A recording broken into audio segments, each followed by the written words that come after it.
സ്വർഗത്തിലെ കട്ടുറുമ്പ്. രചന ജിതിൻ ജോസ്. അമ്മേ, ദാ അച്ഛൻ വന്നു. പത്തേ. അമ്മ എപ്പോഴും ദേഷ്യത്തിലാണോടാ?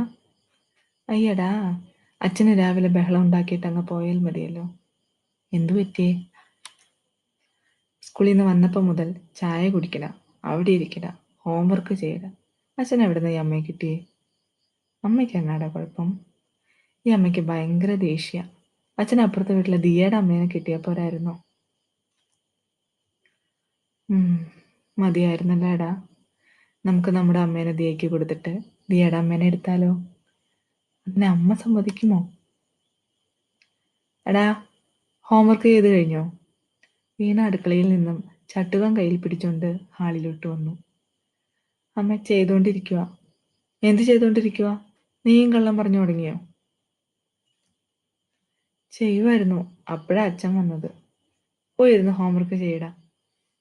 എടി വീണേ, നീ എന്തിനാ അവനോട് ചൂടാവുന്നത്?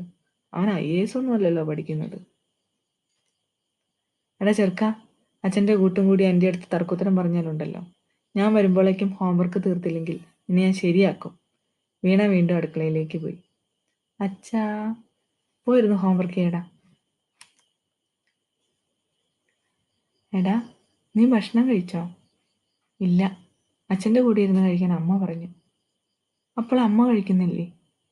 അമ്മയ്ക്ക് വേണ്ടാന്ന്. അവിടെ മുഖം പൊറുപ്പിച്ചിരിക്കുന്നുണ്ട്. നീ പോയി അമ്മേനെ വിളിച്ചുകൊണ്ട് വാ. അമ്മേ, ഇതാ അച്ഛൻ വിളിക്കുന്നു. വീണേ, നീ ഇങ്ങ് വന്ന് വല്ലതും കഴിക്കേ. എനിക്കെങ്ങും വേണ്ട, അച്ഛനും മോനും കൂടി ഇരുന്നങ്ങ് കഴിച്ചാൽ മതി. നീ കഴിക്കുന്നില്ലെങ്കിൽ ഞങ്ങളും ഒന്നും കഴിക്കുന്നില്ല. വാടാ, നമുക്ക് ഇവിടെ ഇരിക്കാം. ആഹാ, അങ്ങനെ എൻ്റെ പേരും പറഞ്ഞ് ഇവിടെ ആരും പട്ടിണി കിടക്കണ്ട. വാടാ. അപ്പ അച്ഛനോ? നിന്റെ അച്ഛനോട് മര്യാദയ്ക്ക് വന്നിരുന്ന് കഴിക്കാൻ പറ.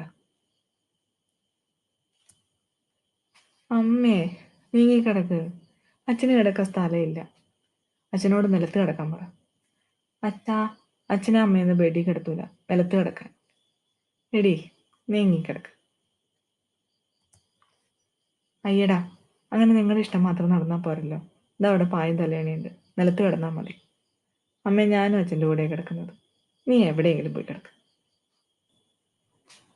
അച്ഛാ, ഈ അമ്മ എന്തിനാ എങ്ങനെ ദേഷ്യപ്പെടുന്നത്? അത് അമ്മയ്ക്ക് ജിന്നു കൂടിയതാ. ജിന്നെന്ന് പറഞ്ഞാൽ എന്താ അച്ഛാ?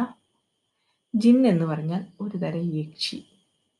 അയ്യോ, അപ്പൊ അമ്മ യക്ഷിയാണോ? അമ്മേ, അമ്മേ യക്ഷിയാണോ?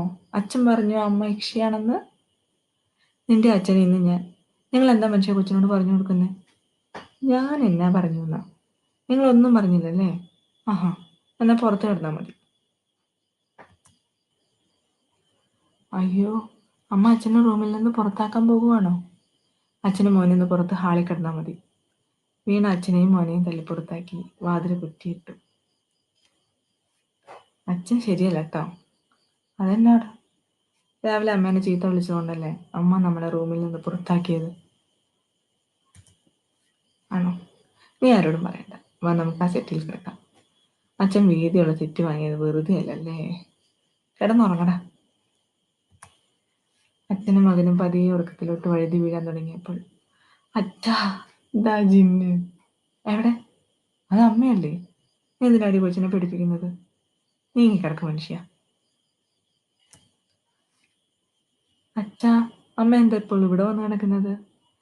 എടാ, അത് ജിന്നിന് ഒറ്റയ്ക്ക് കിടക്കാൻ പേടിയാ. രണ്ടെണ്ണം മിണ്ടാണ്ട് കിടക്കുന്നുണ്ടോ? ഞാൻ മിണ്ടുന്നില്ല. എടാ, നീ മിണ്ടരുത് കേട്ടോ. എടി, നിന്റെ വഴക്ക് മാറിയോ? ഇല്ല. മാറിയാലില്ലെങ്കിലും ഞാൻ നിന്നെ കെട്ടിപ്പിടിക്കാൻ പോവാ എന്നും പറഞ്ഞ് അയാൾ ഭാര്യയെ ചേർത്ത് പിടിച്ചു കിടന്നു. അച്ഛാ, നമുക്ക് ഈ അമ്മ മതി കേട്ടോ. അതെന്താണോ നിന്റെ അച്ഛൻ എന്നെ വേണ്ടാന്ന് പറഞ്ഞോ? അമ്മേ, ഈ അച്ഛൻ പറയുക കേട്ടോ, അച്ഛന് ദിയയുടെ അമ്മേനെ കിട്ടണമെന്ന്. ഞാൻ എപ്പോഴാടാ അങ്ങനെ പറഞ്ഞേ? അമ്മേ, അച്ഛൻ അങ്ങനെ പറഞ്ഞു. ഇടി അമ്മേ അച്ഛനെ. നിങ്ങൾക്ക് വേറെ കെട്ടണല്ലേ? നിങ്ങളെ ഇന്ന് ഞാൻ. അങ്ങനെ ഇണങ്ങിയും പിണങ്ങിയും അമ്മയും മകനും അച്ഛൻ്റെ തോളോട് ചേർന്ന് കിടന്നുറങ്ങി. അത് കണ്ട് നക്ഷത്രങ്ങൾ പുഞ്ചിരിച്ചു അവർക്ക് കാവൽ നിന്നു.